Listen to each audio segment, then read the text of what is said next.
পিসিমণি থাকবে আর তার ভাইপো থাকবে। দিদিমণি আপনি রাজনীতি ছেড়ে দিয়ে আপনি বৃন্দাবনে যান।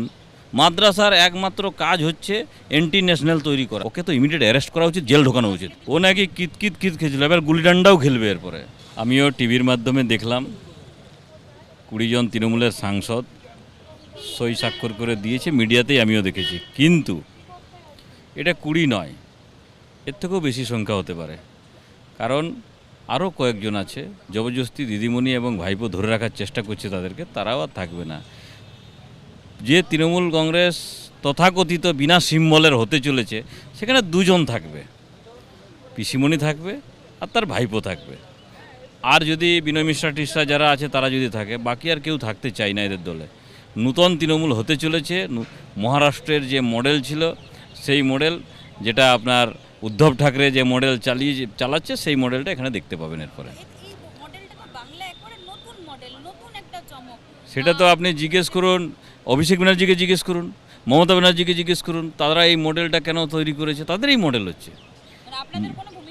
মমতা ব্যানার্জি হচ্ছে প্রথম কংগ্রেস পার্টিকে ভেঙে এবং যত রাজনৈতিক নেতাদেরকে ব্ল্যাকমেল করে, পুলিশকে দিয়ে চমকে ধমকে, তাতে ভারতীয় জনতা পার্টিকেও বাদ দেয়নি। আর কন্টিনিউ তারা চমকাতো আর তৃণমূল কংগ্রেসকে বড় করেছিল। আর সব পার্টিকে, যে যেতে চাইতো না তাকে পুলিশ কেস দিত, যে যেতে চাইতো না তাকে গুন্ডা দ্বারা পিটিয়ে দিত, কিডন্যাপিং করিয়েছে, এরকম আছে, মার্ডার পর্যন্ত করিয়ে দিয়েছে আমাদের বিধায়কদেরকে এরা। এখন তো এদের আচরণ দেখে স্বেচ্ছায় এদের দলের লোক ছেড়ে যাচ্ছে। আমি এইটুকুই পরামর্শ বারে বারে যেরকম দিচ্ছি, দিদিমণি আপনি রাজনীতি ছেড়ে দিয়ে আপনি বৃন্দাবনে যান। যোগীজি মহারাজ ওখানে সিএম আছেন, আমিও রিকোয়েস্ট করবো ওনাকে, ভালো একটা আশ্রমের আপনাকে ব্যবস্থা করে দেবে ওখানে।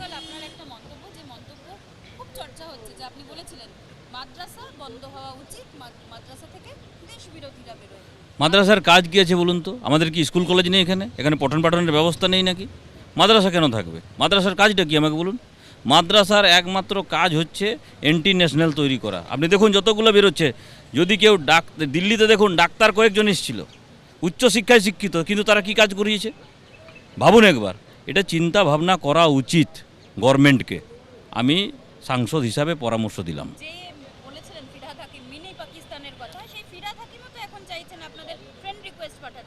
ফিরহাদ হাকিম এরকম যতজন আছে এদের উপর ইনভেস্টিগেশন হওয়া উচিত এবং জেলে ঢুকিয়ে দেওয়া উচিত। এই ফিরহাদ হাকিম মিনি পাকিস্তান বানাচ্ছিল। ও বলছিল উর্দু ভাষী এখানে এক সময় 50% কি 80% হয়ে যাবে। তার মানেটা কি বলতে চাইছিলেন? বাংলাকে শেষ করে দেওয়া, ভারতবর্ষকে শেষ করে দেওয়া, গ্রেটার পাকিস্তান বানানো, গ্রেটার বাংলাদেশ বানানো, এই ষড়যন্ত্র একদম কিছুতেই হতে দেব না আমরা, আর হবে না। ওকে তো ইমিডিয়েট অ্যারেস্ট করা উচিত, জেল ঢোকানো উচিত। একদম।